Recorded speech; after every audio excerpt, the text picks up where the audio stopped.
Yesterday, the offensive lineman took the field at the 2025 NFL Scouting Combine. The Las Vegas Raiders need a guard or two.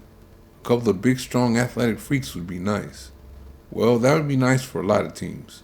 Points have come way down in the NFL after they reached an all-time high in 2020 for a reason. In 2021, quarterbacks started getting sacked a lot more. In 2023, they got sacked at the highest rate since 1997. Why? Because since 2020, defensive linemen have evolved and left offensive linemen behind. Edge rusher Myles Garrett came into the NFL in 2017 at around 6'5", 270 pounds with long arms running a 4.6 40 and strong as a bull with 33 reps at 225. What happens when you get a Myles Garrett? You look for more of them, and more of them have come. Then there are the interior defensive linemen like Jordan Davis, who's 6'6", 340 pounds and runs a 4.7 840. Man, that's sick. There are also more of them coming into the league, well over 300 pounds with a 40 time under 5 seconds. Meanwhile, offensive linemen haven't changed much. There are a few freaks out there like San Francisco 49ers left tackle Trent Williams.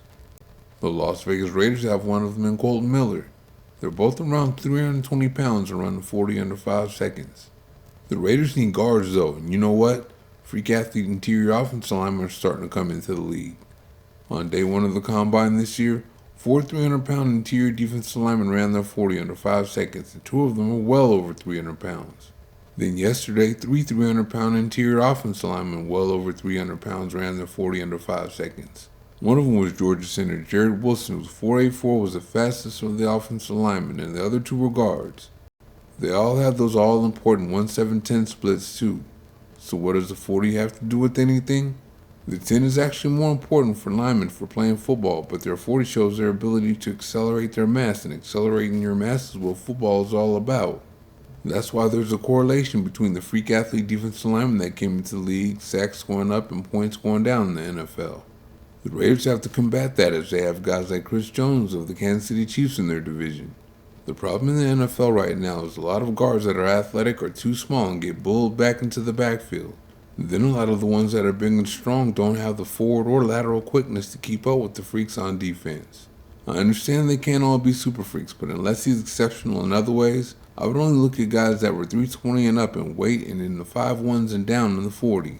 There were a couple of super freaks at that combine yesterday though. Maybe start with the guy that didn't run the 40 but looked nice and athletic in position drills even though he's injured.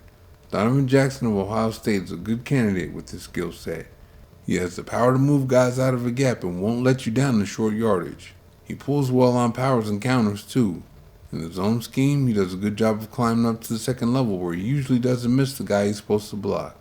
Oh, and he helped his team win a national championship by kicking out the left tackle to show he has position and scheme versatility. Right now his value is in that bottom of round 1, top of round 2 area. The Raiders will be picking right there at the top of round 2 where guys that are projected at 1 to 2 are usually picked. He's a great fit for the Raiders too. Chip Kelly being the offensive coordinator makes him an even better fit. He knows the drill and he's already comfortable in Kelly's multiple run blocking scheme. I love the position versatility because injuries do happen. I like his movement skills at 6'3", 315 too. He can easily get up to 320. At 6'4", 324 pounds, Jonah Savaiinaea is a great candidate to kick inside to play right guard after playing right tackle at Arizona. So much so that he's already listed as a guard prospect by many. He's very strong at the point of attack and run blocking, and that shouldn't change when he moves inside. He's also good at getting to the second level to make his blocks. He pass protects well too, but he can struggle with speed rushers on the outside. He gets a good jump out of his stance, but to play tackle in the NFL, your footwork has to be on point, and his is a little questionable. His 33 and a 1/4 inch long arms are on the short side of things too. Offensive line coaches prefer right tackles with longer arms for the running game too because of the zone stretch. I tell you what though, at the combine he looked like the kind of guy that's made to be a guard in today's NFL with today's interior defensive lineman. At his size he ran a 4.9 540. And like Jackson, he has position versatility. That's necessary in the NFL with all the injuries we see throughout the league. Right now he looks like a day 2 pick. You gotta love them Georgia boys. The offensive linemen get that work in practice with the guys they have on their defensive line. I'm pretty sure guard Tate Ratledge saw guys like Jordan Davis in practice, and if he's too old, he at least saw Jalen Carter. With that kind of experience, he has no problems with who he has to go against in games. That's easy work, even when it's in the SEC. He led the way for Georgia's physically dominant grind-you-out run-blocking offensive line. His power, mean streak, and athleticism allow him to do that. He excels in multiple blocking schemes too. He has the power to get you out of a gap in the power gap scheme and the athleticism to reach a second level in the zone blocking scheme. Outside of him getting a little too aggressive at times, he's a solid pass protector too.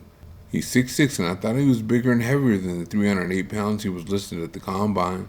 No problem though, I think he lost a little weight training to run that 4.97 to show his athleticism. All he would have to do is eat a couple of extra biscuits and he's right back up to 320. The game is evolving with freak athlete interior defensive linemen coming into the league, so the Raiders have to counter with their guards. The Raiders had issues running the ball and in pass protection inside last year, despite having Jackson Powers Johnson at center. He didn't look great at guard, but he looked like a future star at center. Right tackle DJ Glaze should make a big jump to year 2 next year. At least I hope so. And left tackle Cole Miller, he struggled to come back from surgery last year, but he's healthy now, so I expect him to be back to himself. And I haven't forgotten about guard Jordan Meredith. He just might win his spot again.